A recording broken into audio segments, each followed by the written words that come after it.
ছাত্র দলের এই সন্ত্রাসী এবং চাচা, যার বয়স ঢাকা বিশ্ববিদ্যালয়ের কোনো কোনো শিক্ষার্থীর পিতার সমপরিমাণ হবে বা তার থেকেও বেশি হবে, সেই আদু ভাই একজন দুজনকে সাথে নিয়ে আমার পথ রোধ করে দাঁড়ায়। পথ রোধ করে দাঁড়ালে আমি জিজ্ঞেস করি যে কি হয়েছে ভাই, আপনি কে? আমি তো আপনাকে চিনতে পারছি না। সে আমাকে প্রথমেই বলে তুই চিনতে পারতেছিস না।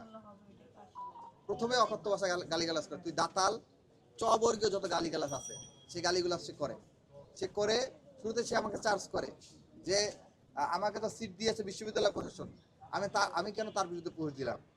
তখন আমি তাকে খুব সুন্দরভাবে বুঝাই বললাম যে দেখুন, আপনার সাথে আমাদের এটা নিয়ে কোনো ডিবেট নেই, কারণ আপনি বিশ্ববিদ্যালয়ের শিক্ষার্থী, আমিও বিশ্ববিদ্যালয়ের শিক্ষার্থী, হোক না আপনি আমার চাচার বয়সী, সমস্যা নেই, বা আমার পিতার বয়স, আপনি শিক্ষার্থী, আমার শিক্ষার্থী।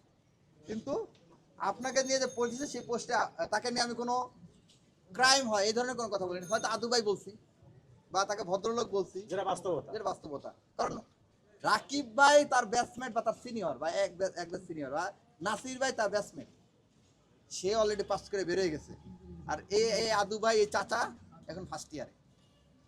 তো আমি তো বলছি যে আপনাকে কোনো অপরাধমূলক মিথ্যা তথ্য কোনো কিছু আমি বলি নাই, আপনাকে ভদ্রলোক বলেই সম্বোধন করছে, আমার পোস্টে ভদ্রলোক বলাই আছে। এই ভদ্রলোক আপনাকে বিশেষ বিবেচনায় সিট দিয়েছে বিশ্ববিদ্যালয় প্রশাসন, এটি নিয়ম নীতির বাইরে, নীতিমালায় নাই। আমি বিশ্ববিদ্যালয় প্রশাসনকে বারবার জিজ্ঞাসা করেছি যে তাকে কিসের ভিত্তিতে সিট দেওয়া হলো, বারবার জিজ্ঞেস করেছি, আপনারা সাক্ষী যে নিয়াসার সময় আমরা কয়েকবার এফএসএলের ভিপি সহ আমরা কয়েকবার গেছি যে 70 জনের কিসের ভিত্তিতে সিট দেওয়া হচ্ছে। তারা জানিয়েছে যে এটি নিয়ম নীতির মধ্যে নয়, বরং বিশেষ বিবেচনায় সিট দেওয়া হয়েছে, যেটা আপনারা গত পরশুদিনও প্রভোস্ট স্ট্যান্ডিং কমিটির মানে আদুবাইদের থেকেও বয়স হয়তো জুনিয়র হবে, যে আমাদের সলিমুল্লাহ হলের যিনি প্রভোস্ট মামুন স্যার, তিনিও বলেছেন যে তাদেরকে বিশেষ বিবেচনায় সিট দেওয়া হয়েছে।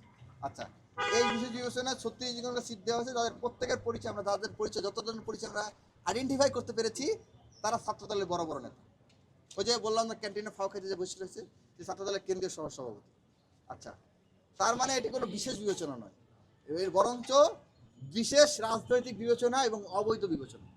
যেহেতু এর কোনো নীতিমালা নাই, সুতরাং এই সিট দেওয়া হয়েছে কিসের ভিত্তিতে? অবৈধভাবে। সুতরাং এবং সাধারণ শিক্ষার্থীরা যেখানে বৈধভাবে সিট পাচ্ছে না, যারা নিয়মিত শিক্ষার্থী, যাদের প্রয়োজনীয়তা আছে, তারা যেখানে বৈধভাবে সিট পাচ্ছে না, সেখানে অবৈধভাবে আপনাদেরকে সিট দেওয়া হয়েছে। আমরা এটার প্রতিবাদ জানাইছি, তাকে আমি এইভাবে সুন্দরভাবে বুঝাই বলছি। সে আমাকে অকথ্য ভাষায় প্রথমে গালিগালাজ করে, তুই দাতাল, তোর দাঁত থাকবে না। এরপরে আরো অনেক চবর্গীয় গালি ইউজ করে, যে এই ধরনের গালি আমি কোনোদিনও আমার মুখ থেকে উচ্চারণ করতে পারি না, উচ্চারণ করি না। এই ধরনের গালি আমার বন্ধু যে আছে সে হয়তো বলতে পারে চাইলে।